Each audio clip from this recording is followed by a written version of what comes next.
Hi, grade sevens. Today I am going to read a short narrative by a 13-year-old named Courtni Calhoun that is featured in Chicken Soup for the Preteen Soul.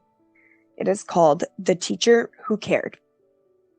A teacher affects eternity. No one can tell where his influence stops. Henry Adams. Mrs. Barrow, room 501, 501. I repeated to myself as I scanned the hallways looking for the room number. It was my first day of fifth grade, and I was really scared. I came to the end of the hall and found an open door. Stepping into the room, I suddenly felt out of place. I tried to act normal, but Mrs. Barrow saw right through me. Good morning, Courtney. You may pick your seat. I glanced around the room and took an empty seat near a girl named Wendy Barber. As the years slowly progressed, Wendy and I became good friends. I felt no closeness to Mrs. Barrow, though. I saw her as just another teacher. Mrs. Barrow had us write up a paper on what we wanted to be when we grew up.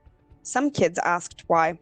She explained that when her former students graduated, she liked them to come back and share their fifth grade dreams together as a memento of their childhood. I decided right then and there that I liked Mrs. Barrow. Then my grandmother, who lived with us, was diagnosed with pancreatic cancer. About a month later, Grandma slipped into a coma and died. Losing her was unbearable for me. I missed some school because I was so sad. At the funeral, I was sitting there feeling sorry for myself when I looked up and saw Mrs. Barrow standing there. She sat down next to me and held my hand. She comforted me by reminding me that now Grandma had no more pain or suffering. It had never occurred to me that it was better for my grandma this way.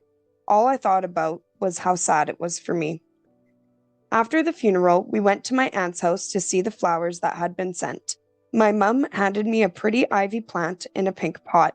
The attached card read, Dear Courtney, I'm so sorry about your grandmother. Never forget I love you. You are like one of my children.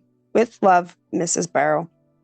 I wanted to cry. I took the plant home, watered it, and put it in my grandma's old room. I am in eighth grade now, and I still have that plant. I never thought a teacher could care as much about her students. Now I know. I say this with all my heart. Anyone who is lucky enough to have a teacher like Mrs. Barrow in their life, even for a short while, is privileged beyond words. She may not know it, but she means more to me than she'll ever know. I can only hope this gives her inspiration and repays to her a tiny portion of what she has done for me.